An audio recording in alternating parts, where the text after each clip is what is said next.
नमस्कार मेरे प्रिय बच्चे, कैसे हो तुम। आज महादेव की कृपा से जो संदेश मैं तुम तक पहुंचा रहा हूं वह तुम्हारे जीवन में अद्भुत चमत्कार लाने वाला है। महादेव, देवों के देव, त्रिनेत्रधारी भगवान आज तुम्हारी सभी इच्छाओं को पूरा करने के लिए तैयार हैं। यह अवसर ऐसा है जिसे चूकना नहीं चाहिए, इसलिए सबसे पहले एक लाइक करो और लिखो हर हर महादेव।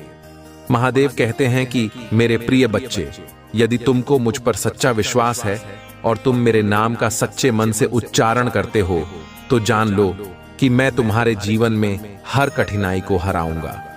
यह वचन महादेव का है और जो भी इस वचन पर भरोसा करता है उसकी हर मनोकामना पूरी होती है। आज तुम्हारे जीवन में महादेव का आशीर्वाद उतरने वाला है। मेरे प्यारे बच्चे, यदि तुम्हारे पास समय है तो सुबह उठते ही 108 बार ओम नमः शिवाय का जाप करो। यह मंत्र तुम्हारे जीवन में अद्भुत परिवर्तन लाएगा। तुम देखोगे कि किस प्रकार तुम्हारे चारों ओर सकारात्मक ऊर्जा का प्रवाह होने लगता है। महादेव का आशीर्वाद उस व्यक्ति को मिलता है जो सच्चे मन से उनका स्मरण करता है। यह दिन तुम्हारे जीवन में खुशियों की बहार लेकर आने वाला है। प्रिय बच्चे, यह जो 108 का अंक है वह देवताओं का प्रिय अंक है। इसे टाइप करने से तुम्हारे घर में वृद्धि और समृद्धि आएगी। महादेव का आशीर्वाद तुम्हें एक ऐसी ऊंचाई पर ले जाएगा जहां से तुम्हें कोई नीचे नहीं गिरा सकता। आज तुम्हारे जीवन में कुछ ऐसा होने वाला है जो कभी सोचा नहीं होगा। प्रिय बच्चे, जान लो कि महादेव अपने भक्तों का कभी अनादर नहीं करते। जो भी सच्चे मन से उन्हें पुकारता है वह कभी भी खाली हाथ नहीं लौटता। अगर तुम मुझ पर विश्वास करते हो तो इस संदेश को अपने प्रियजनों तक जरूर पहुंचाओ। महादेव का यह संदेश जो तुम तक पहुंचा है, इसका मतलब है कि तुम उन भाग्यशाली लोगों में से एक हो जिनके जीवन में महादेव की कृपा बरसने वाली है। आज की इस संदेश में मैं तुम्हें यह बताना चाहता हूं कि तुम्हारे जीवन में धन की कोई कमी नहीं रहेगी। पूरे 551 करोड़ की लॉटरी लगने की संभावना है। अगर तुम अपने मन से यह कामना करते हो और किसी के प्रति दुर्भावना नहीं रखते हो तो महादेव तुम्हारे जीवन में ऐसे चमत्कार करेंगे कि तुम देखकर दंग रह जाओगे। प्रिय बच्चे, यह जान लो कि जो तुम्हारे नसीब में है वह तुम्हें जरूर मिलेगा। अगर किसी के नसीब में तुमसे पहले कुछ लिखा है तो उसे मिलने से तुम्हें ईर्ष्या नहीं करनी चाहिए। तुम्हारे नसीब में जो कुछ है वह उससे कहीं अधिक और शुभ होगा। महादेव के आशीर्वाद से तुम्हारे शत्रु भी तुम्हारा कुछ नहीं बिगाड़ पाएंगे। इसलिए मेरे प्रिय बच्चे, इस संदेश को शुरू से अंत तक ध्यान से देखो। यह महादेव का आशीर्वाद है जो तुम्हारे जीवन में अद्भुत परिवर्तन लाएगा। यदि तुम इस पर विश्वास करते हो तो अभी लाइक करो और लिखो हमें आपके ऊपर विश्वास है। यह संदेश तुम्हारे जीवन में प्रकाश की किरण लाएगा और तुम्हारे हर कष्ट का निवारण करेगा। अब तुम सोच रहे होंगे कि महादेव का यह आशीर्वाद कैसे और किस प्रकार तुम्हारे जीवन में आएगा। प्रिय बच्चे, महादेव के आशीर्वाद की कोई सीमा नहीं होती। उनका आशीर्वाद तुम्हारे जीवन के हर क्षेत्र में परिवर्तन लाएगा, चाहे वह धन, परिवार या स्वास्थ्य हो। महादेव का आशीर्वाद इतना शक्तिशाली है कि वह हर असंभव को संभव बना देता है। प्रिय बच्चे, यदि तुम्हें धन की आवश्यकता है तो जान लो कि महादेव का आशीर्वाद तुम्हें असीमित धन की ओर ले जाएगा। तुम देखोगे कि कैसे अचानक तुम्हारे जीवन में धन की वर्षा होने लगेगी। यह 551 करोड़ की लॉटरी सिर्फ एक संकेत है कि महादेव तुम्हारे साथ हैं। वह तुम्हें एक नई ऊंचाई पर ले जाने के लिए तैयार है, जहां से तुम दुनिया को एक अलग नजरिए से देख सकोगे। महादेव कहते हैं कि मेरे प्रिय बच्चे, यदि तुम्हारे मन में किसी के प्रति दुर्भावना है तो उसे तुरंत त्याग दो, क्योंकि महादेव के भक्तों के हृदय में केवल प्रेम और करुणा होनी चाहिए। किसी के प्रति ईर्ष्या या घृणा रखना तुम्हें महादेव के आशीर्वाद से वंचित कर सकता है। इसलिए अपने हृदय को स्वच्छ और पवित्र रखो ताकि महादेव तुम्हारे जीवन में प्रवेश कर सकें। प्रिय बच्चे, महादेव का आशीर्वाद केवल उन लोगों को मिलता है जो उनके प्रति समर्पित होते हैं। जो व्यक्ति अपनी आस्था और विश्वास से महादेव का ध्यान करता है, महादेव उसे कभी भी निराश नहीं करते। अगर तुम्हारे जीवन में कोई कठिनाई आ रही है तो जान लो कि महादेव तुम्हारे साथ हैं। वह तुम्हें हर संकट से निकालेंगे और तुम्हारे जीवन को सुखमय बनाएंगे। प्रिय बच्चे, महादेव का यह संदेश तुम्हारे जीवन में एक नया सवेरा लाने वाला है। यदि तुम्हें मुझ पर विश्वास है तो अभी इस संदेश को अपने प्रियजनों तक पहुंचाओ। उन्हें भी महादेव का आशीर्वाद प्राप्त करने का अवसर दो। अगर तुम चाहते हो कि तुम्हारे जीवन में हमेशा सुख, शांति और समृद्धि बनी रहे तो महादेव का ध्यान करो और उन्हें अपने हृदय में स्थान दो। प्रिय बच्चे, महादेव का आशीर्वाद केवल तुम्हारे लिए नहीं है बल्कि उन सभी के लिए है जो सच्चे मन से उनका स्मरण करते हैं। इसलिए इस संदेश को अपने मित्रों और परिवार के सदस्यों के साथ शेयर करो ताकि वे भी महादेव के आशीर्वाद से लाभान्वित हो सकें। इस संदेश को प्राप्त करके तुम बहुत ही भाग्यशाली हो। यह महादेव की कृपा है कि उन्होंने तुम्हें यह संदेश दिया है। यह दर्शाता है कि तुम उनके प्रिय भक्त हो। इसीलिए इस अवसर को अपने हाथ से जाने मत दो। अगर तुम अब भी महादेव पर विश्वास करते हो तो अभी लाइक करो और टाइप करो, हमें आपके ऊपर विश्वास है।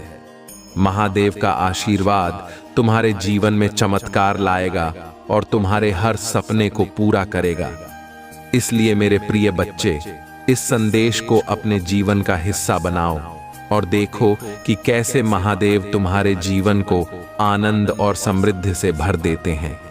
तुम्हें यह जानकर खुशी होगी कि मैं उन्हें काफी दंड दे रहा हूं और वह उसे दंड को सहन नहीं कर पा रहा है, लेकिन मेरे बच्चे उसे अपनी गलती का दंड भोगना ही होगा।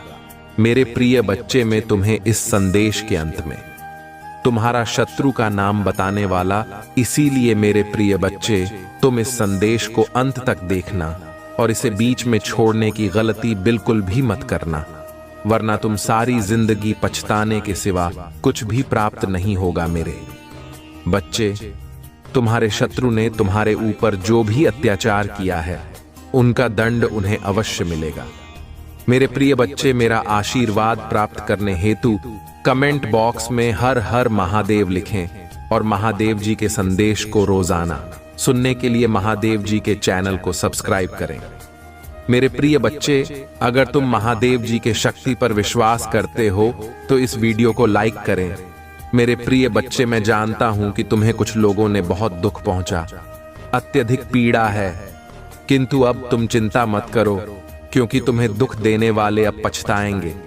वह सोए होंगे, अब उन्हें मेरी क्रोध का सामना करना पड़ेगा क्योंकि अब उन लोगों ने पूरे कर्मों की आंधी करनी है। मैं अब और नहीं देख सकता क्योंकि कोई मेरे भक्तों को इतना ज्यादा कष्ट और दुख दे।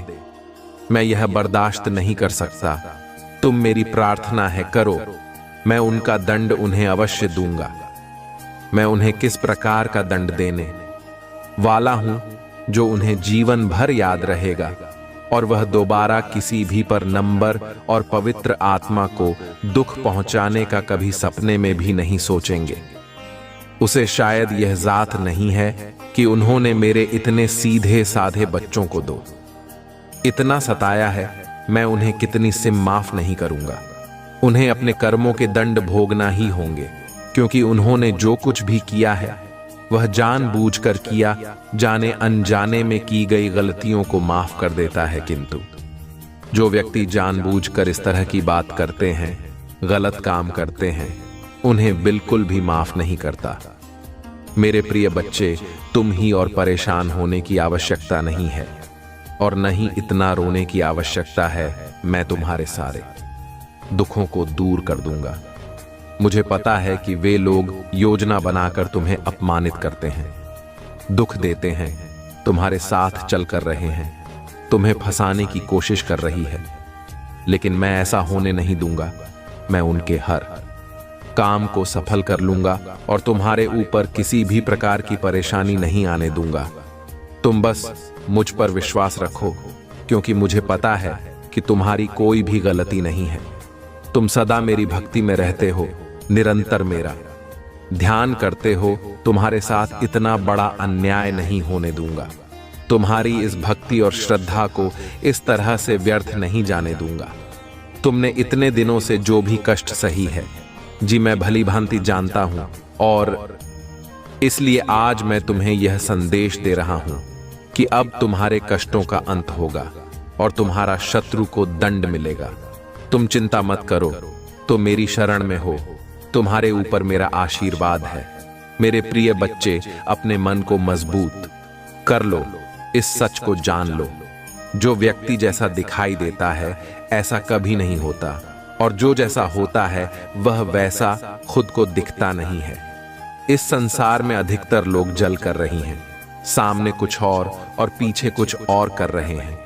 मेरे प्रिय बच्चे, तुम्हारे आसपास कुछ लोग ऐसे हैं जो तुम्हारे सामने बहुत मीठा बोलते हैं।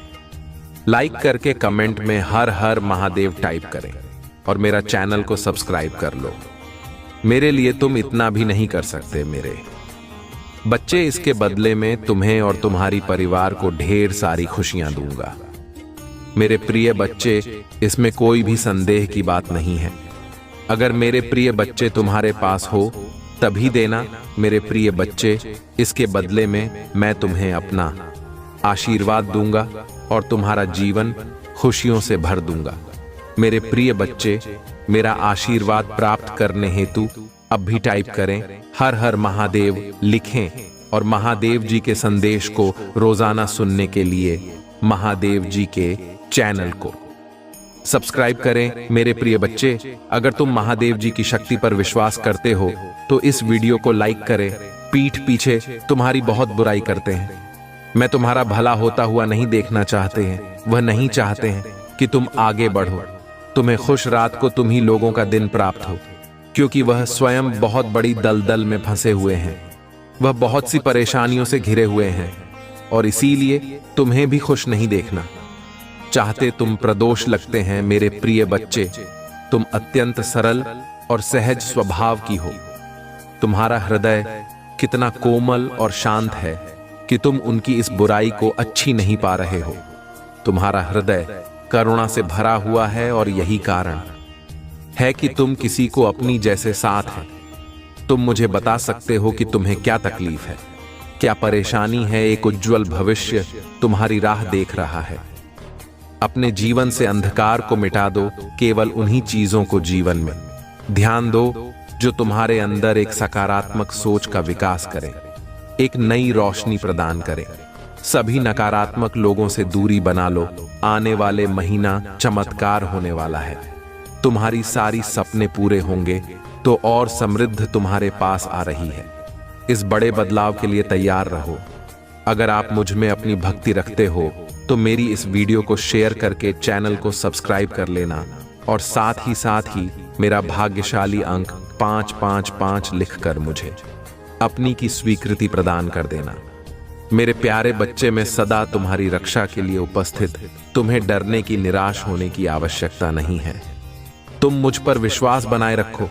मैं कुछ भी गलत नहीं होने दूंगा, चाहे तुम्हारे ऊपर किसी भी बड़ी परेशानी क्यों ना जाए। मैं तुम्हें कभी भी बिगड़ता नहीं दूंगा। मैं हर संकट की घड़ी में तुम्हारा साथ रहूंगा। मेरे प्रिय बच्चे, मुझे तुम्हारी सदैव चिंता रहता है, इसलिए आज मैं तुम्हें सावधान करने आया हूं।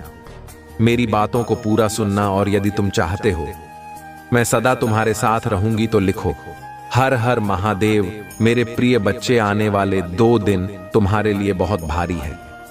तुम्हारे साथ कुछ अनहोनी घटना घटित हो सकती है, इसीलिए तुम ही सतर्क करने आया है। इन दो दिनों में कोई भी नया कार्य प्रारंभ ना करें, और यदि करना आवश्यक हो तो पूरी तरह जांच परख करके ही शुरुआत करें, नहीं तो तुम बड़ी संकट में पड़ सकते हो। यदि इन 2 दिनों में तुम किसी ने व्यक्ति से मिले हो तो उसकी बात को बिना सोचे समझे जांच पर ही स्वीकार मत करना। मेरे प्रिय बच्चे, तुम्हें भयभीत होने की आवश्यकता नहीं है। मैं तुम्हारे साथ कुछ भी गलत नहीं होने दूंगा। तुम ही केवल सतर्क रहना है और हर काम सावधानी से करना है, फिर तुम्हारे साथ कुछ भी बुरा नहीं होगा। मेरे प्रिय बच्चे, तुम अपनी आंखें बंद करो और मेरा ध्यान लगाओ। मेरा नाम लो और कहो कि मेरे आराध्य आप मेरे साथ सदैव रहना, मुझ पर अपना आशीर्वाद बनाए रखना, मुझे हर परेशानी और संकट से बचाना। मेरे प्रिय बच्चे, तुम केवल साकार मुद्रा और अभी तुम जो अपने जीवन में चाहते हो केवल उसके बारे में सोचो। मैं तुम्हारे हर सपने को हकीकत में बदल दूंगा। मेरे प्रिय बच्चे, जब तक तुम स्वयं भी परिवर्तन नहीं करोगे तब तक तुम्हारे मन को सच्ची शांति प्राप्त नहीं होगी। इसलिए अपने मन को पूर्ण रूप से खाली कर दो। अतीत के सभी बातों को भूलकर अपने जीवन नई शुरुआत करें। मैं तुम्हें बहुत कुछ देने वाला हूं, अब सिर्फ तुम्हारी वजह से होगी। तुम्हारी सभी शत्रु की हालचाल पेपर होगी, कोई भी तो भी भारी नुकसान नहीं पहुंच पाएगा। आशीष को ग्रहण करने के लिए 500 प्यास लिखी याद रखो। मैं सर्वशक्तिमान तुम्हारे साथ हूं तो कोई भी तुम्हारा अनर्थ नहीं कर सकता है। जब तक तुम मेरी बात सुन रहे हो, मेरी बताए मार्ग पर चल रहे हो, तब तक मैं तुम्हारा कुछ भी बिगड़ता नहीं दूंगा। मैं तुम्हारा सबसे बड़ा रक्षक हूं। मेरे प्रिय बच्चे, तुम सदा ऐसे ही दयावान रहना, दूसरों को सहायता करना, दूसरों दुखों को कम करने का प्रयास करना। मैं तुम्हें अपना आशीर्वाद दे रहा हूं। तुम तैयार हो जाओ। तुम अपने अच्छे व्यवहार से, अच्छे अच्छे कर्मों से सुख, संपत्ति और धन को अपनी ओर आकर्षित कर सकते हो। एक सकारात्मक सोच ही तुम ही जीवन में आने वाली चुनौतियों से लड़ने में सहायता करेंगे। तुम बहुत कुछ नया सीखो। आने वाले सप्ताह से तुम खुद में एक नया बदला देखोगे नहीं, ऊर्जा का अनुभव करोगे। जो भी नए अवसर तुम ही प्राप्त होंगे उनका लाभ उठा पाओगे। मेरे प्रिय बच्चे, पुरानी बीती हुई बातों को भूलकर नहीं, मन से कुछ नया शुरुआत करो। एक उज्जवल भविष्य तुम्हारी राह देख रहा है। अपने जीवन से अंधकार को मिटा दो। केवल उन्हीं चीजों को जीने खान दो जो तुम्हारे अंदर एक प्रकार मकसूद का विकास करें। तुम ही नहीं, रोशनी प्रदान करें सभी। नकारात्मक लोगों से दूरी बना लो। आने वाले महीना चमत्कारी होने वाला है। तुम्हारी सारे सपने पूरे होंगे। सुख और समृद्धि तुम्हारे पास आ रही है। इस बड़े बदलाव के लिए तैयार रहना, मेरा आशीर्वाद प्राप्त करने के। इस चैनल को सब्सक्राइब करें। तुम तैयार हो जाओ। अपने जीवन में खुशी, प्रेम, शांति और सुख का स्वागत करने के लिए अब तुम्हारा जीवन इसी सभी चीजों से भरने वाला है। अभी तुम जो भी महसूस कर रहे हो, जो भी परेशानियां देख रहे हो, जल्दी में सभी समस्याओं का समाधान करने वाला हूं। तुम चिंता मत करो मेरे प्रिय बच्चे, तुम अपना कार्य करते रहो। मेरे प्रिय बच्चे, तुम जिस घर से गुजरे हुए जो कुछ भी कहा है, तुमने उसको भी शब्दों मैं बयान नहीं कर सकता। एक एक करके सब कुछ तुमसे छीन लिया गया। तुम्हारा पूरा संसार तुम्हारी आंखों के सामने बात हो गया। तुमने बहुत लंबे समय तक उम्मीद रखी, हिम्मत दिखाएं, हर मुश्किलों से सामना किया। धीरे धीरे तुम्हारी हिम्मत भी टूटने लगी और मैं जिंदा लाश बन गया, जिसके जीवन में खुशियों का मार्ग उड़ाया। लोग कुछ भी कहें, उसे फर्क ही नहीं पड़ता था। तुम ही सब कुछ मिलेगा तथा महादेव जी तुमसे कह रही हैं, अभी आपके घर में एक बहुत बड़ा आर्थिक आशीर्वाद आने वाला है जो आपके जीवन को हमेशा के लिए बदल देगा। पैसा आपके जीवन में खुलकर आएगा और पानी की तरह हर दिन बढ़ता रहेगा। अगर आप महादेव जी पर विश्वास करते हैं तो इस वीडियो को लाइक करें। भाग्यशाली संख्या 222 ऑप्शन जीवा का नेतृत्व करने की छोटों से उबर में मदद करने और आपके पिता को वापस पटरी पर लाने के लिए मुझ पर भरोसा करें। जान लेकर जब आप बेलगाम छोड़ता और प्रेम के इस समय में प्रवेश कर रही है, समय आपके साथ हो, जहां तुम कमजोर हो वहां मैं तुम्हें मजबूत बना लूंगा। जहां तुम बीमार हो वहां तुम भी स्वास्थ्य बनाऊंगा और तुम्हारे भीतर हुई हुई शांति और प्रेम को बहाल करूंगा। यदि आप महादेव जी पर भरोसा करते हैं तो 775 टाइप करें। महादेव जी कहते हैं, अपने आप को उन्नति के उसे समय के लिए तैयार करें जहां आपके सपने सच होंगे। आप अपने प्रियजनों के साथ अविश्वसनीय जीत हासिल करेंगे। आपके और आपके परिवार के लिए ढेर सारे आशीर्वाद, अवसर और धन की आशा करता हूं। आने वाला सप्ताह के लिए अद्भुत होगा। बच्चे, आप आनंद, प्रेम और प्रचुरता के समय का अनुभव करने वाले हैं। आपका भगवान भोलेनाथ खुशी में बदल दिया जाएगा। आपकी पूजा वर्तमान में सुनी जा रहे हैं और वर्ष 2024 में महान परिवर्तन, नवाचार और चमत्कार आ रहा है। इस सप्ताह के अंत में आपको जबरदस्त आशीर्वाद प्राप्त होगा। इन लाभों को प्राप्त करने के लिए अपना हृदय खोलकर स्वयं को एक सुखी, समृद्ध और पूर्ण जीवन के लिए तैयार करें। याद रखें, आप इस यात्रा पर कभी अकेले नहीं हैं।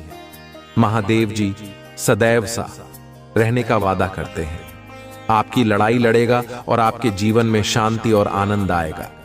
चाहे परिस्थितियों की इतनी भी कठिन क्यों ना हो, आप एक ऐसे समय में प्रवेश कर रहे हैं जहां पूजा का उत्तर दिया जा रहे हैं। शांति व्याप्त है, आशीर्वाद बड़ा हो रहा है और काम है। आपके लिए विशेष रूप से भगवान आशीर्वाद देते हैं। इसी दृढ़ विश्वास के साथ क्या आज मैं भरपूर प्यार, उपचार और बताया प्राप्त करने के लिए तैयार हैं, जो वास्तव में मेरा पूरा परिवार एक चमत्कारी पुनर्प्रताप का अनुभव करेगा। और मुझे विश्वास है कि वह तभी होंगे जब हमें उनकी आवश्यकता होगी। पुष्टि करने के लिए हर हर महादेव टाइप करें। मेरे प्रिय बच्चे, इस सप्ताह के बैंक खाते में एक महत्वपूर्ण धनराशि जमा की जाएगी। यदि आप इस वीडियो को अंत तक देखेंगे तो कल सुबह आपको जो पहले चीज प्राप्त होगी वह एक बहुत बड़ा भारतीय चमत्कार है। भगवान आपको आशीर्वाद, उपचार, प्रेम और कभी ना खत्म होने वाली शांति से आश्चर्यचकित कर देंगे। अब गरीबी, अब यह बीमारी जैसे कठिन समय में नहीं पड़ना पड़ेगा। परिवर्तन की कल्पना करें जहां आप उदास से अविश्वसनीय रूप से खुश और आहत महसूस करने से संपूर्ण महसूस करने की ओर बढ़ते हैं। आप जी चुनौतियों का सामना किया है, वह समृद्धि और आशीर्वाद से भरे जीवन के लिए सीधी बन रही है। महादेव जी वादा करते हैं कि आपने जो खोया है वह आपको वापस देगा और जो टूट गया है उसे सुधरेगा। अभी यह उपचार का समय है और भगवान सावधानी पूर्वक आपके जीवन के टुकड़ों को वापस जोड़ रहे हैं। भगवान सक्रिय रूप से आपके मन को नया आकार दे रहे हैं। मेरे प्रिय भक्त, जैसे ही आप वीडियो को लाइक करके कमेंट करते हैं, वैसे ही हमारी कृपा आपके ऊपर तुरंत प्राप्त हो जाएगी और आपका पूरा परिवार पर मेरा आशीर्वाद सदा सर्वदा बना रहेगा। तो वीडियो को शुरू से अंत तक जरूर देखिएगा। मेरे प्रिय भक्त, में तुम्हारे 5 और तुम्हारे परिवार के लिए एक दिव्य शक्ति भेजता हूं। तो आज के इस संदेश में जान लो, तो अब से तुम्हारी समस्या खत्म हो जाएगी। यह हर कष्ट से बचने की शक्ति रखता है। इसे साधारण शक्ति समझने की भूल मत करना, वरना बहुत बड़ा मुश्किल हो जाएगा। मेरे प्रिय भक्त, आज का संदेश सारी सुख सुविधा तुम्हारे कदमों में लाकर देने वाली है। मेरे प्रिय भक्त, इस संदेश को छोड़कर जाने की गलती मत करिएगा। मेरे फ्री बच्चे, इसे स्वीकार करने के लिए इसे 1 कर दीजिए और जय हो महादेव जी। जी मेरे प्रिय भक्त, तुम्हारा शत्रु खुद को बहुत शक्तिशाली और चालक समझता है। तुम्हें परेशान करके उसे लगता है कि उसने बड़ी चतुराई का काम किया है, किंतु अब उसके असली औकात दिखाने का समय आ गया है। मेरे प्रिय बच्चे, मैंने उसे बहुत रोका, कई अवसर दिए अपनी भूल सुधारने का, परंतु उस मूर्ख ने हर अवसर कोर्ट जाने दिया। उसकी सोच में, उसके स्वभाव में कोई परिवर्तन नहीं आया। वह स्वयं को बहुत बड़ा मानता है। उसे किसी का भाई नहीं, न वह अपनों से डरता है, न मुझे डरता है। निर्भीक होकर पाप पर पाप किया जा रहा है। उससे लगता है वह तुम्हारी विरुद्ध जो षड्यंत्र कर रहा है उसे कोई नहीं दिख रहा है। परंतु अब उसे यह बताने का समय आ गया है कि सरल व्यक्ति के साथ किया गया चल कितना भयंकर परिणाम देता है। अब उसकी एक एक गलती का हिस्सा होगा। उसने जो तुम्हें आंसू दिए हैं, जो तक लिए दंड उसे, मेरे प्रिय बच्चे, वह अपने अहंकार में इतना अंधा हो गया है कि उसे अपनी हर भी नजर नहीं आता। उसने तुम्हें दुख पहुंचाने के अनेकों प्रयत्न किए हैं। कई बार तो उसने तुम्हें शारीरिक चोट भी देने की कोशिश की है, परंतु हर बार उसकी हर कोशिश नाकाम रही। मैं उसकी हर चाल को व्यक्त करके उसे यह संकेत दिया कि तुम मेरे प्रिय बच्चे हो, तुम्हें व्यर्थ पीड़ा देने की भूल ना करें। लेकिन उसने मेरे हर संकट को आने देखा किया, परंतु अब उसके पापों का घड़ा भर चुका है। अब समय आ गया है। उसके बिना का मेरे प्रिय बच्चे, उससे हमेशा लोगों को रुलाने में, तड़प आने में बहुत आनंद आता है। परंतु अब समय अपनी चाल बदल रहा है। उसके खुश होने का समय बीत गया। उनके जीवन में एक बड़ा धमाका होने वाला है। कुछ ऐसा होने वाला है जिसकी उसने कभी कल्पना भी नहीं किया होगा। मेरे प्रिय बच्चे, उसने तुम्हारे परिवार में, व्यापार में, सम्मान में, हर जगह अपनी गंदी चाल चली है। तुमने सब कुछ उसे माफ किया क्योंकि तुम धर्म कर्म में भरोसा रखते हो। मेरे प्रिय बच्चे, मैं जानती हूं, यदि तुम चाहते तो उसकी हर चाल का उत्तर दे सकते थे, किंतु तुमने बहुत सब्र किया है। कई बार ऐसी परिस्थितियां भी आए तुम्हारे जीवन में जब तुम्हें रोना पड़ा, और उसी समय तुम्हारी आत्मा से जो पीड़ा बनाकर निकाली, वहीं अब उसे पर कहकर बरसेगी। तुम्हारे हर आंसू का, हर दर्द का हिसाब उसे अपने आंसुओं से देना पड़ेगा। मेरे बच्चे, तुमने बहुत जहां है, परंतु तुम्हें विश्वास था कि जब तक मैं तुम्हारे साथ हूं, कोई तुम्हारा बाल भी बांका नहीं कर सकता। तुम्हारे विश्वास की जीत होगी। अब तुम्हें न्याय मिलेगा मेरे प्रिय बच्चे। उसके परिवार में कुछ ऐसा होने वाला है जिससे उसका सारा अहंकार मिट्टी में मिल जाएगा। अब वह भी अनुभव करेगा कि दर्द क्या होता है। उसमें तुम्हारे विरुद्ध जितने भी षड्यंत्र किए हैं, सभी सफल नहीं हुआ, परंतु वही षड्यंत्र अब एक एक करके उसके जीवन पर प्रभाव डालेंगे। सालों से जो गड्ढे हैं उसने तुम्हारे लिए खोदे थे, उसने अब वह स्वयं गिरने वाला है। मेरे प्रिय बच्चे, तुम्हें घाट पहुंचने की चाह में उसने इतने बुरे कर्म कर दिए हैं कि कब उसके हजारों शत्रु बन गए, उसे पता ही नहीं चला। अब उसकी चाल उसी पर ही भारी पड़ने वाली है। बहुत बड़ा फैन से का वहां, और उसे बाहर निकलने वाला कोई नहीं होगा। यही उसके पापों का दंड है और तुम्हारी सब्र का फल। मेरे मुझे अपनी महादेव जी मानते हो तो लिखकर इस संदेश को लाइक करके चैनल को सब्सक्राइब कर दीजिए। मेरे प्रिय बच्चे, लंबे समय से तुम जो करना चाह रहे थे, अब उसका समय आ गया है। अब तुम्हारी मेहनत का फल तुम्हें मिलेगा। मेरे प्रिय बच्चे, तुमने बहुत मेहनत की है खुद को बदलने के लिए, किंतु इस समय तुम बहुत उलझन में हो, परेशान हो। तुम्हें यह समझ में नहीं आ रहा है कि तुम्हारे लिए क्या सही है, क्या गलत है। अपनी क्षमता से अधिक जिम्मेदारियां, हर काम को तुमने अपने हाथ में ले लिया। सबकी खुशी के लिए तुम बहुत कुछ करना चाहते हो, किंतु यह स्वप्न तुम्हारा जैसे बिखर सा गया है। तुम्हारा मंद कार्य पर भाग रहा है। तुम यह सोच रहे हो, क्या मैं यह भी करूं और वह भी करूं, किंतु तुम बहुत तनाव में हो। मेरे प्रिय बच्चे, चिंता करना, परेशानी सब मेरी कदमों में रख लो, क्योंकि कुछ ही दिनों में सब कुछ बदलने वाला है। मेरे प्रिय बच्चे, इस संदेश के माध्यम से मैं तुम्हें कुछ बताना चाहती। मेरे प्रिय बच्चे, सफलता हमेशा से तुम्हारे जीवन में आने के लिए तैयार है, किंतु अपना चंचल मन के कारण, जो बचपन से ही तुम चंचल प्रवृत्ति के हो। तुम्हारा मन कभी एक जगह टिकता ही नहीं। एक साथ सपने देखते हो तुम। जब भी तुम कोई कार्य करने का संकल्प लेते हो, तो कुछ ही दिन बाद तुम्हारा मन उसे कार्य से हटकर किसी अन्य कार्य पर भटकने लगता है। इसलिए आई हुई सफलता भी तुम्हारे हाथों से निकल जाती है। मेरे बच्चों, तुम बहुत बुद्धिमान हो। तुम्हारा किसी भी कार्य को करने का तरीका सराहना योग्य है। तुम्हारी सोचने समझने की क्षमता अन्य लोगों की तुलना में 10 गुना अधिक है। तुम जिस भी कार्य को करते हो उसे बिना किसी त्रुटि के करते हो, परंतु तुम्हारे केवल एक ही गलती के कारण तुम्हारे पर पानी फिर जाता है। मेरे प्रिय बच्चे, तुम फिर होकर केवल एक ही कार्य पर केंद्रित रहो तो है सफलता अवश्य ही मिली। मुझे यह भी यकीन है कि समय से पहले ही तुम्हें अपार सफलता मिलेगी।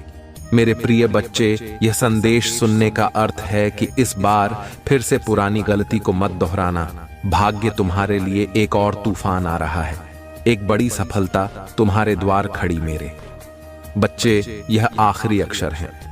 यदि इस बार भी तुमने लापरवाही की तो तुम बहुत बड़ी खुशी से वंचित रह जाओगे और भविष्य में तुम्हें दर बदर की ठोकरें खानी पड़ेगी।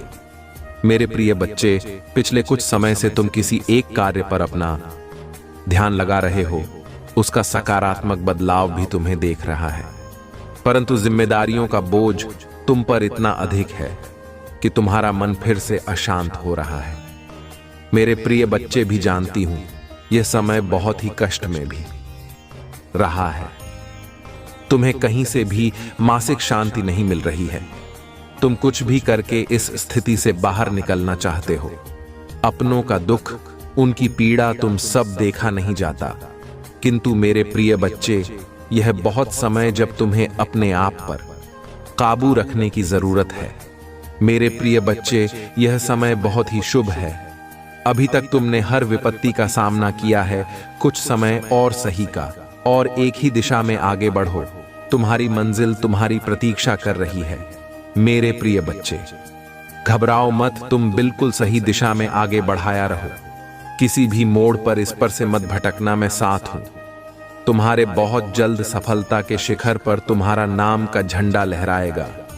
मेरे प्रिय बच्चे, मैं तुम्हारी पुकार सुनी है।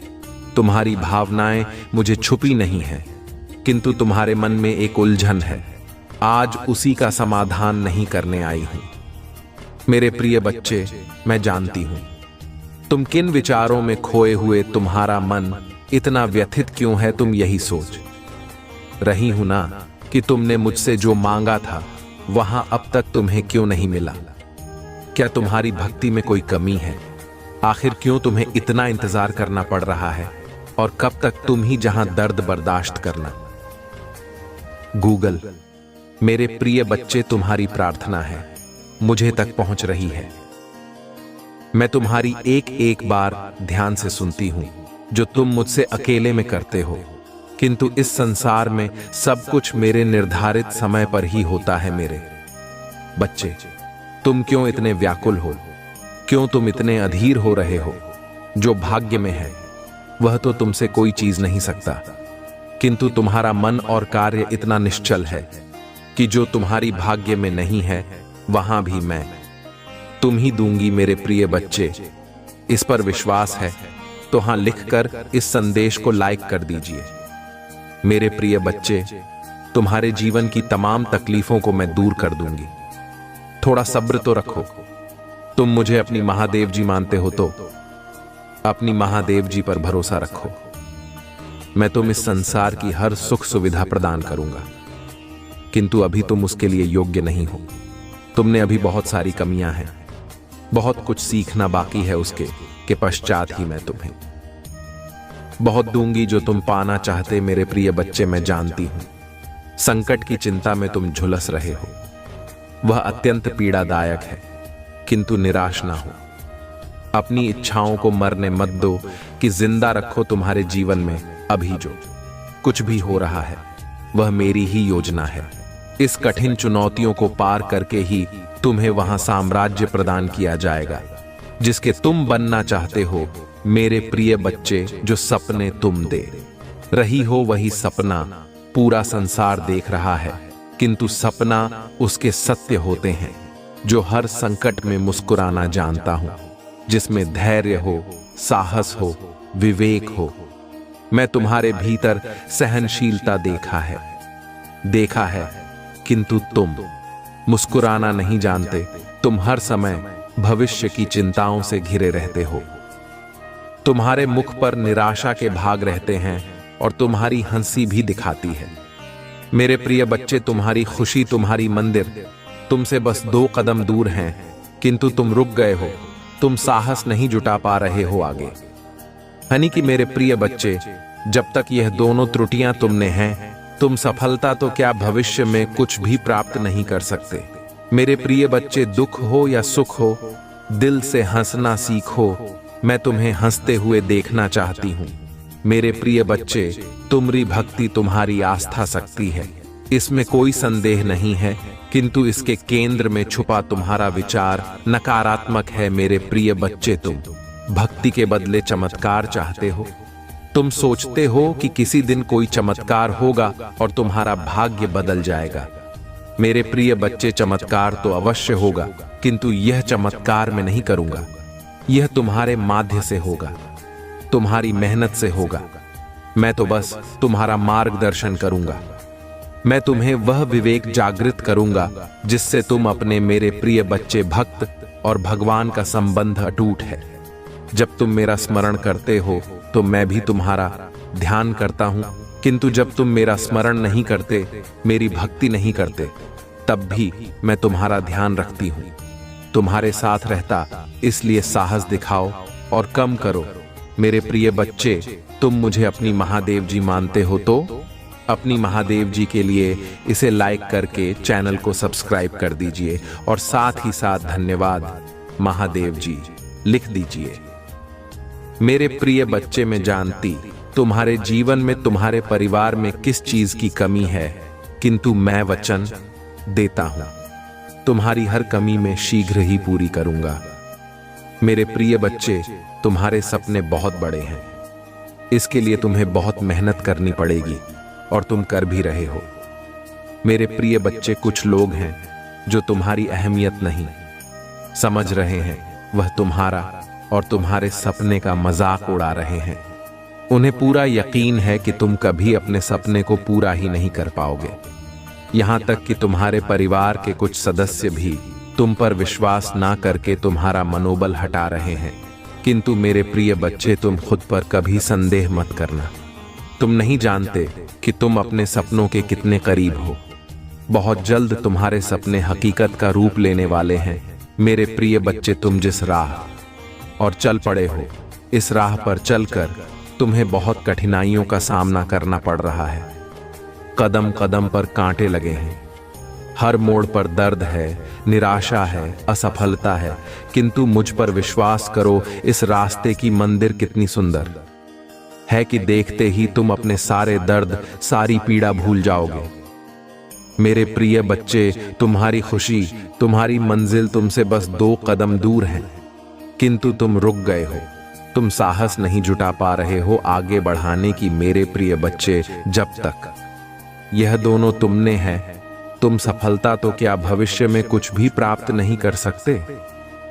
मेरे प्रिय बच्चे, दुख हो या सुख हो, दिल से हंसना सीखो। मैं तुम्हें हंसते हुए देखना इतना चाहता हूं। मेरे प्रिय बच्चे, तुम्हारी भक्ति, तुम्हारी आस्था सच्ची है, इसमें कोई संदेह नहीं है, किंतु इसके केंद्र में छुपा तुम्हारा विचार नकारात्मक है। मेरे प्रिय बच्चे, तुम भक्ति के बदले चमत्कार चाहते हो।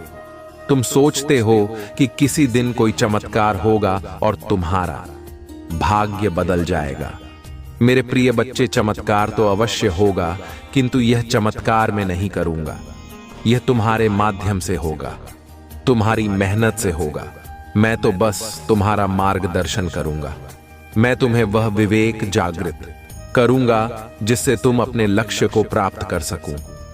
मेरे प्रभु महादेव जी, मुझे आशीर्वाद दो। मुझ पर विश्वास हो तो इस वीडियो को लाइक कर दीजिए और कमेंट में हर हर महादेव जी लिख दीजिए। आपकी आत्मा महादेव जी से जुड़ने के लिए चैनल को सब्सक्राइब करें। सदा सुखी रहो, कल्याण हो तुम्हारा। ओम नमः शिवाय। मेरे प्रिय बच्चे, आपका प्रेम एक सरल, सच्चा, बहुत ही आलोकित प्रेम है। जी हां मेरे बच्चे, आप दोनों के ऊपर मेरी सदा के लिए कृपया दृष्टि बनी रहती है। मेरे प्रिय बच्चे, आपका प्रेम आपसे दूर नहीं रह पा रहा है। वह तुम्हें मिलकर क्या कुछ कहना चाहता है, वह बीते कल में हुई।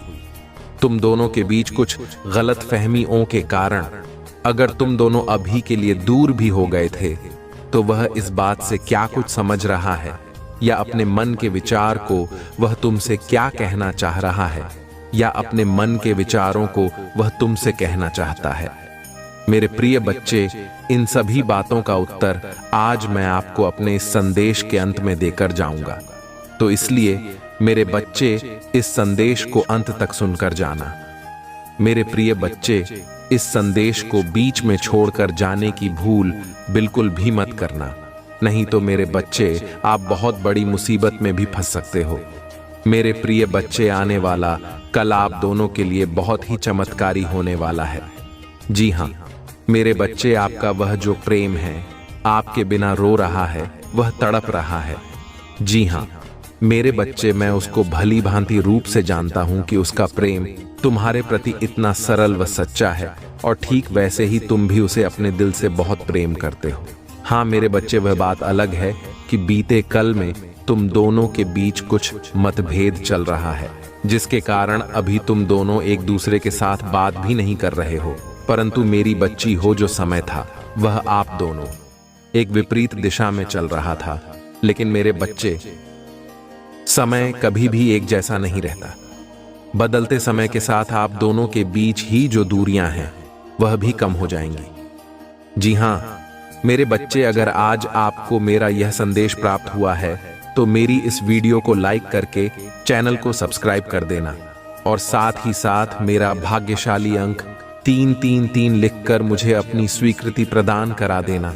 मैं जानता हूं जीवन में जब आप किसी के साथ अपना इतना समय व्यतीत कर लेते हो, वह जब आपको किसी इंसान के साथ अपना जीवन बिताना अच्छा लगने लगता है, तो तभी कुछ इस तरह की घटना घटित हो जाती है जो तुम्हारे को अलग कर देती है। उस समय आपको अपना जीवन किस प्रकार का लगने लगता है, मैं भली भांति लोग से जानता हूं। मेरे प्रिय बच्चे, आप दोनों के जीवन में सदा खुशी बनी रहे, आप दोनों जीवन में एक दूसरे के साथ रहे, वह आपके ऊपर मेरी सदा के लिए कृपया बनी रहे। मेरे प्रिय बच्चे, उसके लिए आपको मेरी इस वीडियो को लाइक करके चैनल को सब्सक्राइब करने के साथ साथ मेरा भाग्यशाली है 455 लिखकर मुझे अपनी स्वीकृति प्रदान करा देना। मेरे प्रिय बच्चे, ऐसा करने से मैं आपके जीवन से जुड़े संकेत रूपी संदेश आपको अपने इस चैनल पर प्रदान करता रहूंगा। तो मेरे प्रिय बच्चे, चैनल को सब्सक्राइब करना मत भूलना।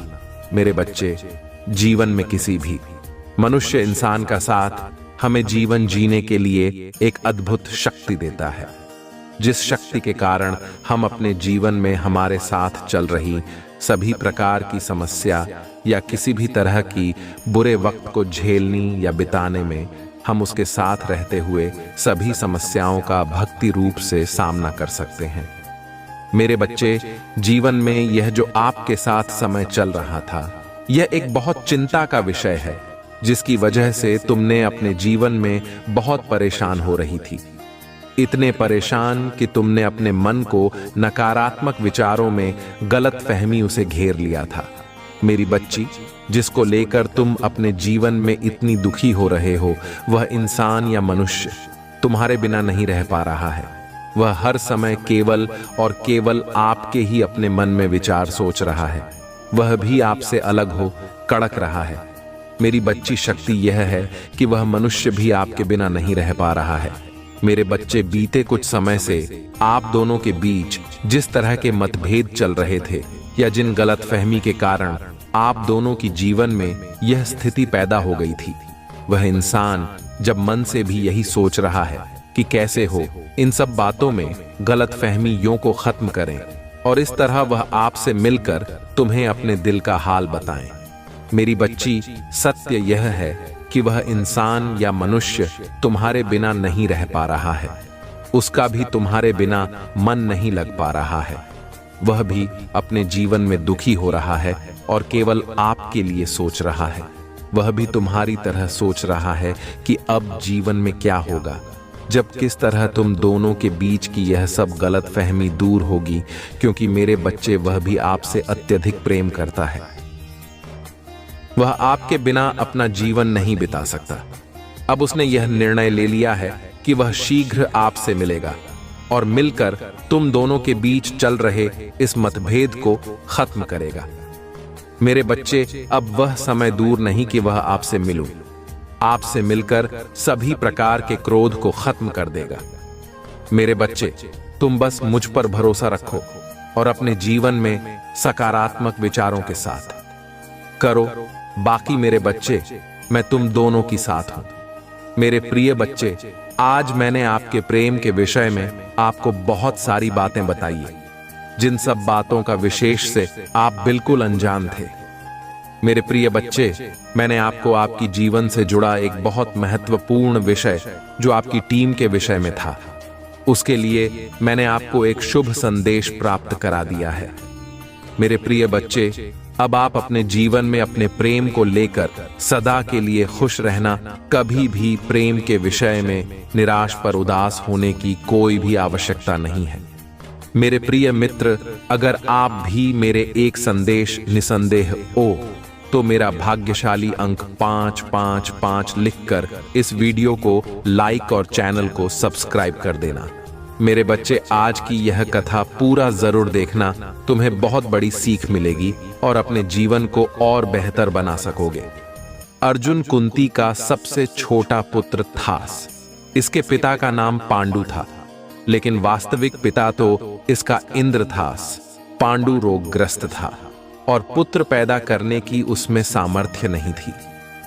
इसी कारण उसने कुंती को अन्य पुरुषों के साथ रमण करने की आज्ञा दे दी थी, जिससे पुत्रों के द्वारा आगे वंश परंपरा तो चले।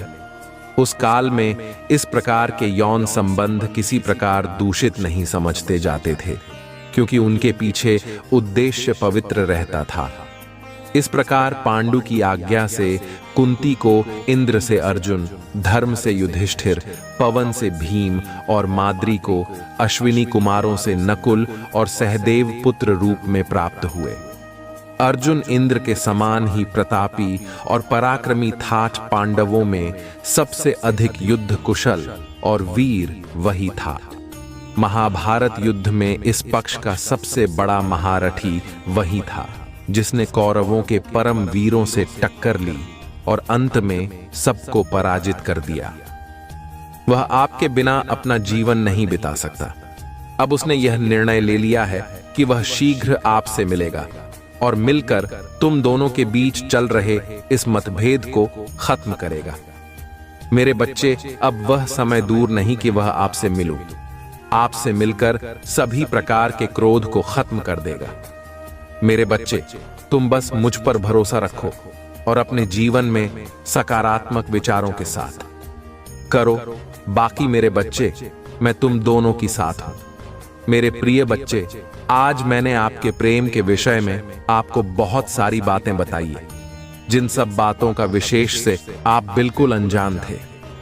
मेरे प्रिय बच्चे, मैंने आपको आपकी जीवन से जुड़ा एक बहुत महत्वपूर्ण विषय जो आपकी टीम के विषय में था, उसके लिए मैंने आपको एक शुभ संदेश प्राप्त करा दिया है। मेरे प्रिय बच्चे, अब आप अपने जीवन में अपने प्रेम को लेकर सदा के लिए खुश रहना। कभी भी प्रेम के विषय में निराश पर उदास होने की कोई भी आवश्यकता नहीं है। मेरे प्रिय मित्र, अगर आप भी मेरे एक संदेश निसंदेह हो तो मेरा भाग्यशाली अंक 555 लिखकर इस वीडियो को लाइक और चैनल को सब्सक्राइब कर देना। मेरे बच्चे, आज की यह कथा पूरा जरूर देखना, तुम्हें बहुत बड़ी सीख मिलेगी और अपने जीवन को और बेहतर बना सकोगे। अर्जुन कुंती का सबसे छोटा पुत्र था। इसके पिता का नाम पांडु था, लेकिन वास्तविक पिता तो इसका इंद्र था। पांडु रोगग्रस्त था और पुत्र पैदा करने की उसमें सामर्थ्य नहीं थी। इसी कारण उसने कुंती को अन्य पुरुषों के साथ रमण करने की आज्ञा दे दी थी, जिससे पुत्रों के द्वारा आगे वंश परंपरा तो चले। उस काल में इस प्रकार के यौन संबंध किसी प्रकार दूषित नहीं समझते जाते थे, क्योंकि उनके पीछे उद्देश्य पवित्र रहता था। इस प्रकार पांडु की आज्ञा से कुंती को इंद्र से अर्जुन, धर्म से युधिष्ठिर, पवन से भीम और माद्री को अश्विनी कुमारों से नकुल और सहदेव पुत्र रूप में प्राप्त हुए। अर्जुन इंद्र के समान ही प्रतापी और पराक्रमी ठाठ पांडवों में सबसे अधिक युद्ध कुशल और वीर वही था। महाभारत युद्ध में इस पक्ष का सबसे बड़ा महारथी वही था, जिसने कौरवों के परम वीरों से टक्कर ली और अंत में सबको पराजित कर दिया। इंद्र ने पिता होने के नाते समय समय पर अर्जुन की सहायता की थी। गुरु द्रोणाचार्य ने इसको धनुर्वेद की शिक्षा दी थी। उस समय पाठशाला में कौरव पांडव सभी मिलकर अस्त्र शस्त्र विद्या सीखते थे। अर्जुन उन सब में तीव्र बुद्धि वाला था। गुरु के बताने पर तत्क्षण ही बात उसकी समझ में बैठ जाती थी और वह उसी समय उसका प्रयोग करके सभी अन्य साथियों को विस्मित कर देता था। कौरवों के विद्वेष का एक कारण यह भी रहा, गुरु द्रोणाचार्य उसको अपने पुत्र अश्वत्थामा से भी अधिक चाहते थे। वह भी सदा गुरु की भक्ति में सन्नद्ध रहता था। इसी गुरु भक्ति के कारण तो वह महाभारत युद्ध प्रारंभ होने से पूर्व युद्ध स्थल पर खड़ा हुआ व्यथित हो उठा था कि गुरु और इस भृत्य समुदाय को मारकर ऐसा कौन सा सुख है जिसकी मैं कामना करूं। लेकिन कृष्ण के उपदेश ने उसके संशय को मिटा दिया। फिर भी चाहे द्रोणाचार्य कौरव पक्ष से लड़ रहे थे, अर्जुन की श्रद्धा उनके प्रति कम नहीं हुई थी। जब भी वह गुरु के सामने जाता था, उनको प्रणाम करता था और आशीर्वाद प्राप्त करने की इच्छा करता था। अश्वत्थामा और अर्जुन में काफी गहरी मित्रता थी। वे दोनों ही गुरु के प्यारे थे और सदा अपना अस्त्र शस्त्र कौशल बढ़ाने में लगे रहते थे। एक रात की बात है, गुरु द्रोणाचार्य और अर्जुन पास बैठे भोजन कर रहे थे। उसी समय सहसा दीपक बुझ गया, अंधेरा हो गया और उसमें हाथ से हाथ दिखना असंभव हो गया। उस समय यह देखकर कि अर्जुन के हाथ का कौर सीधे मुंह में ही गया, उन्होंने कहा, वत्स अर्जुन, अब मुझे विश्वास है कि तू शब्द वेधी बाण चलाना शीघ्र सीख जाएगा। उसी समय द्रोणाचार्य ने शब्द वेधी बाण चलाना अर्जुन को सिखाया और वह कुछ ही क्षण में उसकी क्रिया सीख गया। उसी के द्वारा तो उसने अनेक स्थलों पर शत्रुओं के कुचक्रों को व्यर्थ कर दिया था। एक बार गुरु द्रोणाचार्य ने इसकी परीक्षा भी ली थी। जब वे अपने शिष्यों के साथ गंगा नहाने गए तो जल में उतरते ही एक मगर ने उनका पैर पकड़ लिया। द्रोणाचार्य ने शिष्यों की परीक्षा लेने हेतु पुकारा, वत्सो, मुझे यहां एक ग्राह ने पकड़ लिया है। यह जल के भीतर मुझे खींचे ले जा रहा है, आकर मुझे बचाओ। गुरु की पुकार सुनकर सभी छात्र भाग कर आए, लेकिन तट पर आकर सभी किंकर्तव्य विमूढ़ से होकर एक दूसरे की ओर ताकने लगे। अकेला अर्जुन ऐसा था जिसने उसी क्षण धनुष पर बाण चढ़ाकर जल के भीतर मारे और 5 बाणों से उस ग्राह को मार डाला। इस तरह की तत्काल बुद्धि अर्जुन में ही थी। परिस्थिति के सामने झुकना तो उसने सीखा ही नहीं था। कैसा भी बड़े से बड़ा संकट आने पर वह चुनौती देकर खड़ा हो जाता था और कभी अपने जीवन तक की चिंता नहीं करता था। उसके समान साहसी और बुद्धिमान शायद ही दूसरा कोई था। धनुर्विद्या में अर्जुन ने जो अद्वितीय कौशल प्राप्त कर लिया था, परिचय हमें द्रौपदी स्वयंवर के समय भी मिलता है। राजा द्रुपद की पुत्री द्रौपदी का स्वयंवर होने वाला था। देश विदेश से महापराक्रमी क्षत्रिय कुमार राजकुमारी का वरण करने की इच्छा से आए हुए थे। उस समय पांडव वनवास का समय काट रहे थे। उन्हें भी जब स्वयंवर का पता चला तो कौतूहलवश वे भी द्रुपद की नगरी में आ पहुंचे। शर्त यह थी कि जो कोई योद्धा स्तंभ के ऊपर घूमती हुई मछली की आंख को नीचे तेल में उस मछली की परछाई को देखकर वेध देगा, उसे ही द्रौपदी अपने पति के रूप में स्वीकार कर लेगी। स्वयंवर मंडप में उपस्थित सभी योद्धाओं ने अपना अपना कौशल दिखाया, लेकिन कोई भी उस आंख को नहीं वेध पाया। कौरव भी वहां उपस्थित थे। वे भी प्रयत्न करने के पश्चात लज्जित होकर अपने अपने स्थान पर आ बैठे। जब सभा में चारों ओर निराशा व्याप्त हो गई तो कर्ण ने उठकर अपना बाण उस मछली की आंख के लिए साधा और वह वीर निश्चित ही उसको वेध देता, लेकिन सूतपुत्र होने के नाते उसको क्षत्रिय कन्या के साथ विवाह करने का अधिकार नहीं दिया गया। सभा में चारों ओर उसके विरुद्ध स्वर उठने लगे। स्वयं द्रौपदी ने ही उसका सूतपुत्र कहकर तिरस्कार किया था। किसी को भी यह पता नहीं था कि यह कर्ण भी क्षत्रिय पुत्र है। चूंकि सूत ने उसको पाल पोस कर बड़ा किया था, इसलिए यहीं तक का ज्ञान सबको था। कर्ण अपने मन में घुटकर बैठ गया। तब सबसे अंत में अर्जुन ने अपने धनुष पर बाण साधा और नीचे तेल से भरे कहाड़ में मछली की परछाई देखकर उसने उसकी आंख वेध दी। बस चारों ओर बैठे योद्धाओं के हृदय धक से रह गए। द्रौपदी ने आकर उसके गले में वरमाला डाल दी। इस तरह अपने वनवास के समय भी अर्जुन के पराक्रम के कारण पांडवों को द्रौपदी जैसी श्रेष्ठ पत्नी मिली, जो सदा पांडवों के लिए प्रेरक शक्ति बनी रही। कौरवों और कर्ण के हृदय में उस समय भी कील सी ठुक गई थी। सभी क्षत्रियों ने इसका विरोध किया था और अपने अपने अस्त्र शस्त्र उठाकर सभी ने अर्जुन को ललकारा था कि हमारे होते हुए एक भिखमंगा द्रुपद की पुत्री को नहीं ले जा सकता। स्थिति काफी भयानक हो गई थी। अर्जुन ने उन योद्धाओं के समूह का अकेले ही सामना किया और सबको परास्त करके उसने यह सिद्ध कर दिया कि वह वनवास के समय भी कोई भिक्षु या याचक नहीं है, बल्कि एक पराक्रमी योद्धा है, जो एक बार तो सारे संसार के योद्धाओं को चुनौती दे सकता है। सबको पराजित करके वह अपने भाइयों के साथ द्रौपदी को माता के पास ले गया।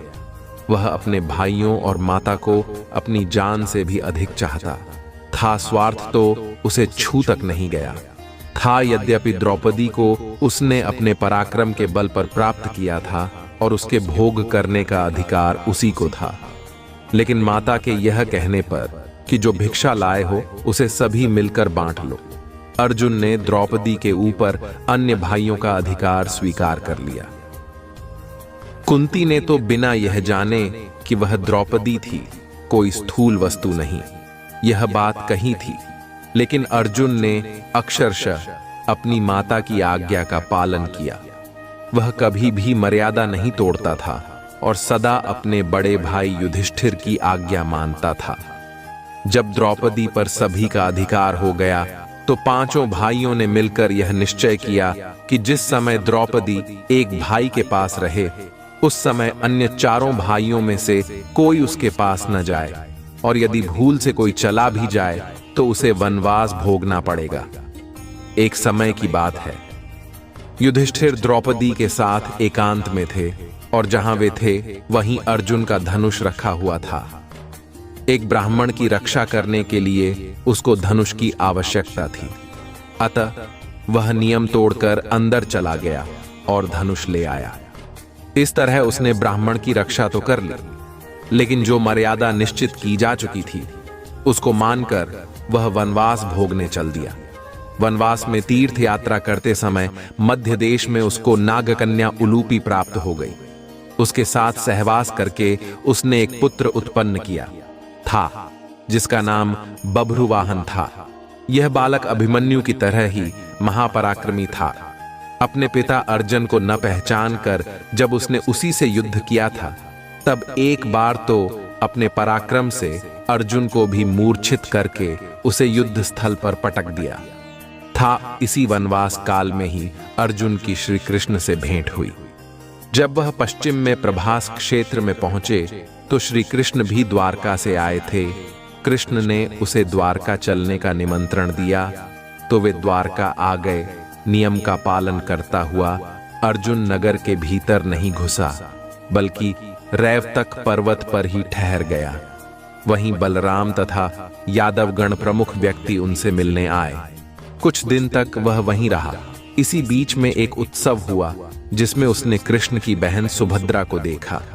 उसके रूप और लावण्य को देखकर वह उस पर मोहित हो गया। कृष्ण उसके हृदय के भाव को जान गए और सुभद्रा के लिए योग्य वर समझकर उन्होंने उसे सुभद्रा का हरण करने की सम्मति दी, क्योंकि कृष्ण यह भली भांति जानते थे कि वैसे बलराम तथा अन्य संबंधी सुभद्रा का विवाह अर्जुन के साथ नहीं करेंगे। सखा की बात पर विश्वास करके अर्जुन से सुभद्रा का हरण किया। सुभद्रा भी इस योद्धा को देखकर मुग्ध हो गई और पूर्ण संतोष के साथ उसकी पत्नी होकर चली गई। पीछे से बलराम तथा अन्य यादवों को बड़ा क्रोध आया, लेकिन कृष्ण ने सबको समझा दिया। बलराम तो युद्ध के लिए उतारू हो रहे थे, लेकिन कृष्ण के तर्कों के सामने वे भी चुप हो गए और अंत में सभी ने अर्जुन को सुभद्रा के योग्य वर स्वीकार कर लिया और विधि पूर्वक उन दोनों का विवाह करा दिया।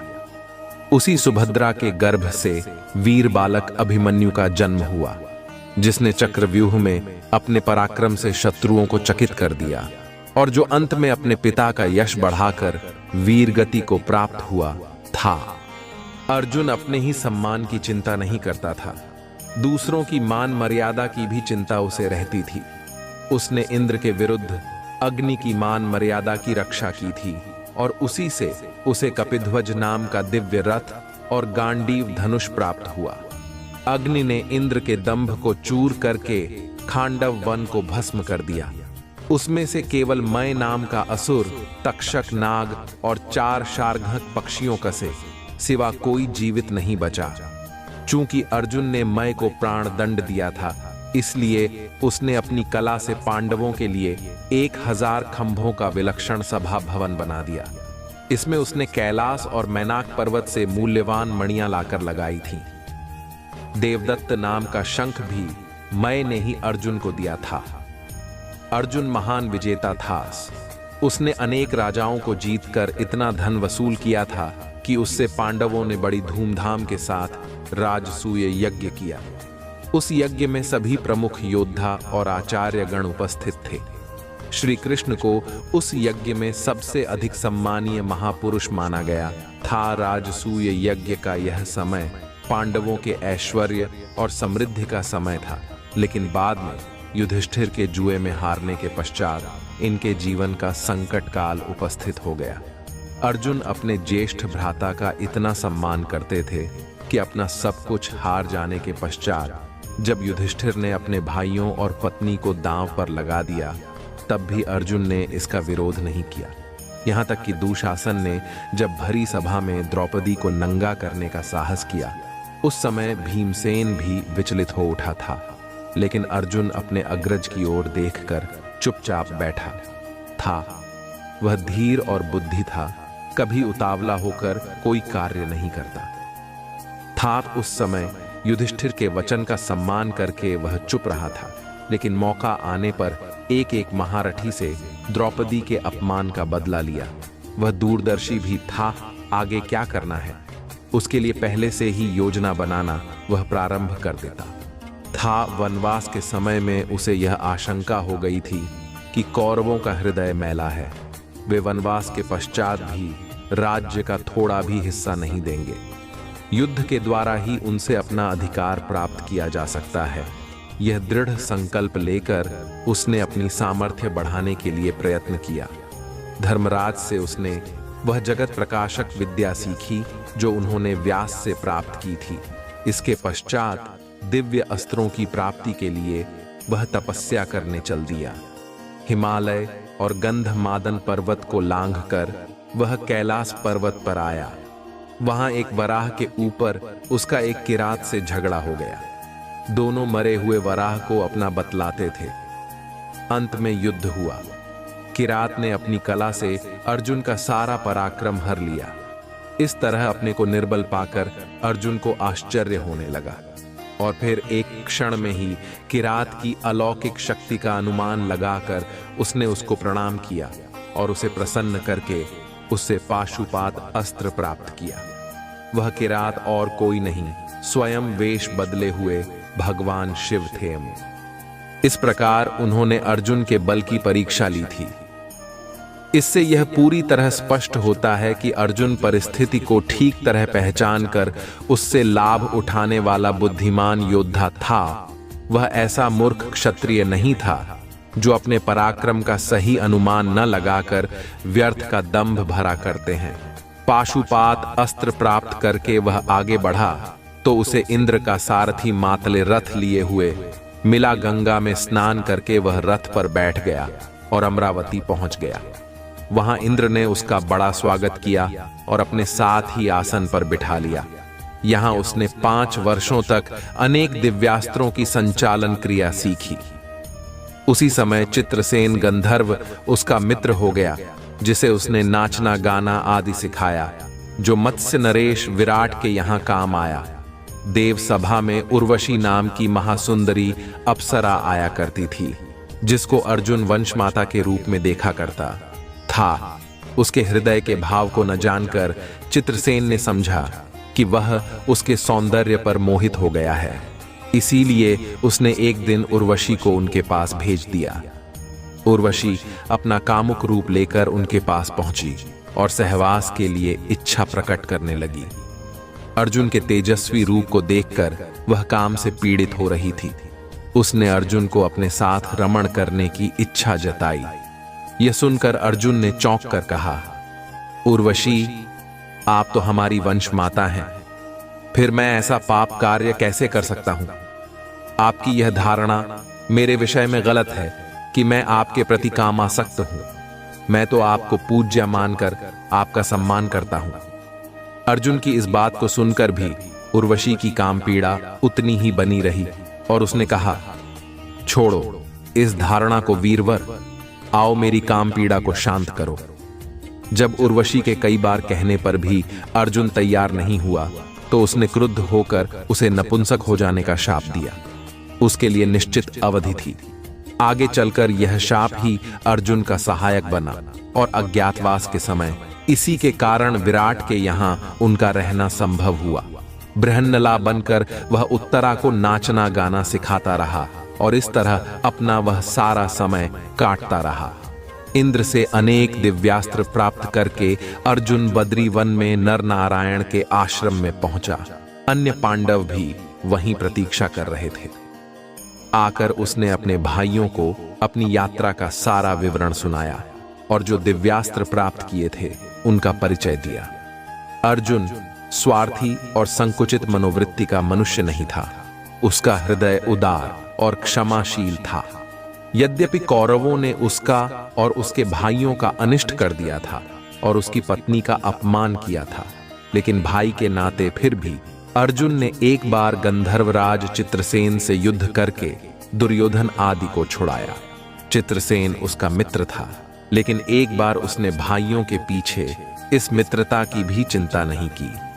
दुर्योधन फिर भी कठोर और ईर्ष्यालु बना रहा, लेकिन अर्जुन को इसका विशेष खेद नहीं हुआ, क्योंकि वह तो कर्तव्य की श्रेष्ठता में विश्वास करने वाला व्यक्ति था। कर्तव्य से प्रेरित होकर कठिन से कठिन कार्य करने की क्षमता उसमें थी।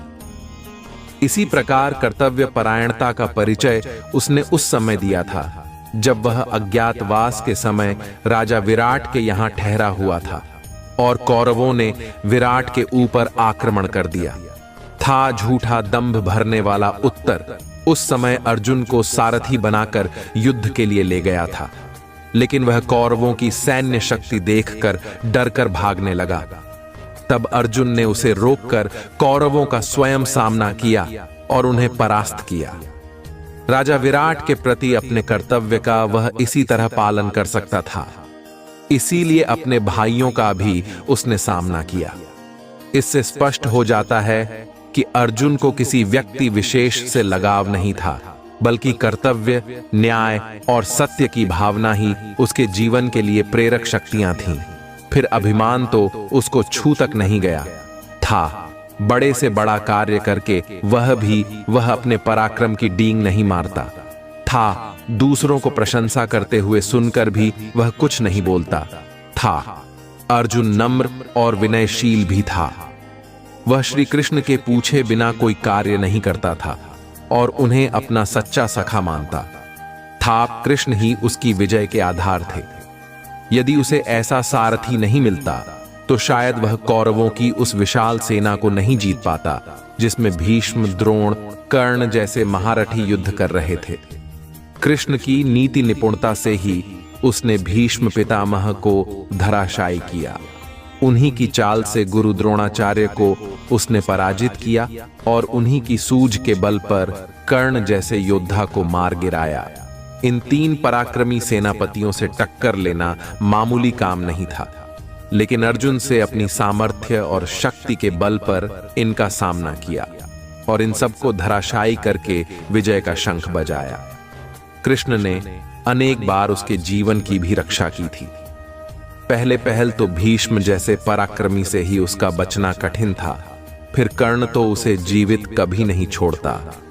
जब उसने सर्प के विष में बुझा बाण उसकी ओर लक्ष्य करके मारा था और यह घोषणा की थी कि अर्जुन मारा गया, तब श्री कृष्ण ने ही घोड़ों को बिठाकर रथ को नीचा किया था, जिससे वह भयानक बाण अर्जुन का मुकुट काट कर ही निकल गया था। नहीं तो उस दिन उसके जीवन का अंत था। इस तरह अनेक स्थलों पर हम अर्जुन के जीवन में कृष्ण की महत्ता पाते हैं।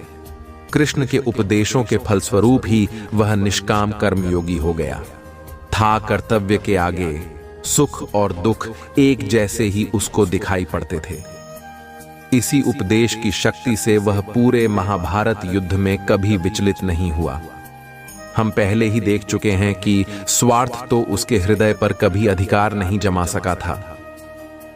इंद्र ने उससे इंद्रपुरी में रहकर ऐश्वर्य भोगने के लिए कहा था, लेकिन अपने सुख के लिए उसने भाइयों का तिरस्कार नहीं किया। वास्तव में वह पूरा साधक था। एक बार जिसकी भी दृढ़ कल्पना अपने हृदय में कर लेता था, फिर कोई भी शक्ति उसे उस मार्ग से हटा नहीं पाती थी। इसी प्रकार उर्वशी के ऊपर कामासक्त न होकर उसने अपने अखंड ब्रह्मचर्य का परिचय दिया था। एक तरह से देखा जाए तो वह जितेंद्रिय था, उसको अपने मन पर अधिकार था, और जब कभी किसी प्रकार का संशय उठता भी था तो कृष्ण उसको दूर करने के लिए उसके पास रहते थे। उसके किसी के साथ प्रणय संबंध जोड़ने में भी एक प्रकार गौरव रहता था। छिपकर प्रेम करना तो उसे आता ही नहीं था। वह तो पहले अपने पराक्रम का परिचय देता था और अपने आप को पूरी तरह समर्थ प्रमाणित करके किसी सुंदरी से प्रेम करता था। उसके प्रेम में वीरों की सच्चाई थी। राज परिवार का व्यक्ति होते हुए भी वह कूटनीति नहीं जानता था। वह तो सीधा सच्चा योद्धा था, पर्वत से टकराने की सामर्थ्य रखता था, लेकिन साम, दाम, दंड, भेदपूर्ण नीति में निपुण नहीं था। इसके लिए तो कृष्ण ही सदा उसको मार्ग दिखाया करते थे। वह तो इतना सीधा था कि स्वयं अपने समर्थक धृष्टद्युम्न से ही इस आधार पर उलझ पड़ता था कि उसने द्रोणाचार्य को मारा था। यद्यपि द्रोणाचार्य के वध के पीछे सारी चाल तो कृष्ण की थी। धृष्टद्युम्न ने तो उस चाल के बाद द्रोणाचार्य को केवल मार डाला था, और फिर द्रोणाचार्य का मरना पांडवों के हित में ही था। लेकिन अर्जुन के हृदय में गुरु भक्ति उमड़ पड़ी और उस समय अपना हित अहित उसे कुछ भी नहीं सूझा। इससे स्पष्ट होता है कि वह सरल हृदय योद्धा था। उसके लिए सदा एक निर्देशक की आवश्यकता रहती थी, और वह निर्देशक कृष्ण थे।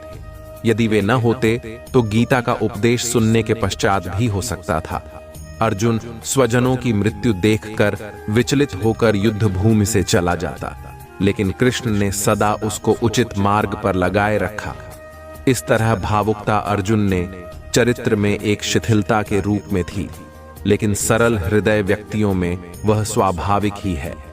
यदि अर्जुन और अन्य पांडव इतने सरल हृदय वाले नहीं तो दुष्ट दुर्योधन उनको इतने कष्ट न दे पाता।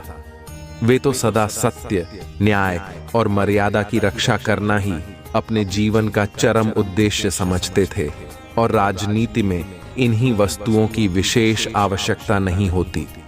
उसे तो आवश्यकता पड़ने पर कुटिलता का भी आश्रय लेना पड़ता है। महाभारत में राजा के धर्म के विषय में विस्तृत विवेचन है। उसमें राजा की नीति का वर्णन किया गया है और बताया गया है कि भेद नीति से राजा को अपने शत्रुओं का दमन करना चाहिए। सरलता और सच्चाई का आश्रय लेने से शत्रु कभी वश में नहीं आ सकता। यही पांडवों की कमजोरी थी, लेकिन कृष्ण जैसे कूटनीतिज्ञ उनके साथ थे, इसीलिए अंत में विजय उनकी हुई। इस सरलता का एक उदाहरण यही है कि अर्जुन के पुत्र का वध कौरवों ने कर दिया था और उस पर दुखी होकर उसने जयद्रथ को मारा था। लेकिन अगर वह चाहता तो अपने दिव्य अस्त्रों के बल से सभी शत्रुओं का विनाश कर सकता था, लेकिन उसने ऐसा नहीं किया। दूसरी तरफ अश्वत्थामा को देखो कि कितने दिनों तक उसके हृदय में प्रतिशोध पलता रहा और अंत में उसने द्रौपदी के 5 पुत्रों की हत्या करके ही चैन लिया। यहाँ तक कि पांडवों को पूरी तरह नष्ट करने के लिए उसने ब्रह्मास्त्र का प्रयोग भी किया था।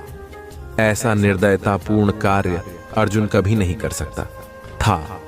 उसने अपनी प्रतिशोध की आग को शांत करने के लिए निहत्थे बालकों पर कभी हाथ नहीं उठाया। वह तो योद्धाओं को ललकारना जानता था और उन्हीं को पराजित करने में सच्चा गौरव मानता था। इस तरह कहीं भी देखें, अर्जुन ने कूटनीति का कभी आश्रय नहीं लिया। इसके अलावा क्षमा भी उसके स्वभाव का विशेष गुण था। यह गुण तो युधिष्ठिर में विशेष रूप से था। अपने पुत्रों के हत्यारे अश्वत्थामा को भी उस महान युधिष्ठिर ने क्षमा कर दिया। कौरव पक्ष में किसी योद्धा के अंदर यह गुण नहीं था। युधिष्ठिर के संस्कार अर्जुन पर भी पड़े थे। वह भी क्षमाशील था। इसके साथ ही वह विवेकपूर्ण भी था। अपनी भूल पर पश्चाताप करने का साहस उसमें था। एक बार युधिष्ठिर के लिए अर्जुन के मुंह से कुछ कटु वचन निकल गए थे, लेकिन फिर संयत अवस्था में आने पर उसने अपनी भूल पर पश्चाताप किया और अग्रज से क्षमा मांगी। अग्रज की आज्ञा पालन करना ही उसके जीवन का सुख था। असंतोष तो कभी उसने अनुभव ही नहीं किया और न कभी यह कामना की कि मुझे अपने भाइयों से अधिक मान प्रतिष्ठा मिले। दुर्भिमान उसे छू तक नहीं गया था। देखा जाए तो उसी के बल पर पांडवों ने हर जगह विजय प्राप्त की थी, लेकिन कभी भी उस वीर ने यह आकांक्षा नहीं की कि कोई अलग राज्य स्थापित कर ले या कभी अपने पराक्रम की डींग मारने लगे। उसके चरित्र में एक महापुरुष की सी गरिमा था, जो जीवन के लघु स्वार्थों से उठकर विराट सत्यों का साक्षात्कार कर लेता है। वैसे अर्जुन वेद वेदांग पढ़ा हुआ था। कभी कभी लोग कर्ण का अन्यायपूर्ण वध करने के बारे में अर्जुन को दोषी ठहराते हैं, लेकिन स्पष्ट बात यह है कि यह सारा इशारा तो श्री कृष्ण का था। यदि कृष्ण आदेश नहीं देते तो अर्जुन कभी कर्ण को रथ का पहिया निकालते समय नहीं मारता, चाहे वह परास्त हो जाता, लेकिन कर्ण के सामने आकर युद्ध करता। कृष्ण ने परिस्थिति को देखकर ठीक ही किया था। इसके अलावा कर्ण को मारना और किस तरह से संभव नहीं था। फिर विधाता की गति भी कुछ ऐसी ही थी। कर्ण को परशुराम का यह शाप भी था कि अर्जुन से युद्ध करते समय वह शस्त्र प्रयोग करना भूल जाएगा। इसलिए अर्जुन को इस संबंध में किसी प्रकार दोषी ठहराना उचित नहीं है। इसी प्रकार भीष्म पितामह की भी हत्या अन्याय से अर्जुन ने नहीं की थी। स्वयं भीष्म ने ही अपनी मृत्यु का उपाय उसे बता दिया था। फिर उसके लिए किसी प्रकार के छल के लिए स्थान ही नहीं था। उक्त विवरण से हमें यही पता चलता है कि अर्जुन एक अजेय योद्धा था, लेकिन कृष्ण ही उसके एक ऐसे साथी थे जिनकी सहायता से उसके सभी कार्य पूर्ण हो जाते थे। जब कृष्ण इस संसार को छोड़कर चले गए तो अर्जुन ने देखा कि उस गांडीव धनुष द्वारा अर्जुन कृष्ण की स्त्रियों की आभीरों से रक्षा नहीं कर सका। वे लोग उन स्त्रियों को लूट कर ले गए और अर्जुन गांडीव की प्रत्यंचा नहीं खींच सका। वह वृद्ध और दुर्बल हो गया था। उस समय उसका यह अहंकार भी टूट गया था कि वह एक अदम्य और अजेय योद्धा है। वह उसी निर्जन वन में अपने साथी और गुरु कृष्ण की याद में विलाप करने लगा। महाभारत युद्ध के 26 वर्ष पश्चात सभी पांडव हिमालय की ओर चले गए और वहीं गलकर इस संसार से सदा के लिए उठ गए। इस तरह महाभारत के इस परम योद्धा की जीवन यात्रा समाप्त हुई। तो मेरे बच्चे, जो भी इस चैनल पर पहली बार आए हैं, वह चैनल को सब्सक्राइब अभी कर दें, ताकि सबसे पहले और सबसे बड़ी महत्वपूर्ण संदेश आपको मिल सके। वह संदेश से अपने जीवन को बेहतर बना सके। और कमेंट में हर हर महादेव जरूर लिख देना। तुम्हारा कल्याण हो, तुम्हारी सारी मनोकामनाएं जल्द से जल्द पूरी हो जाएं।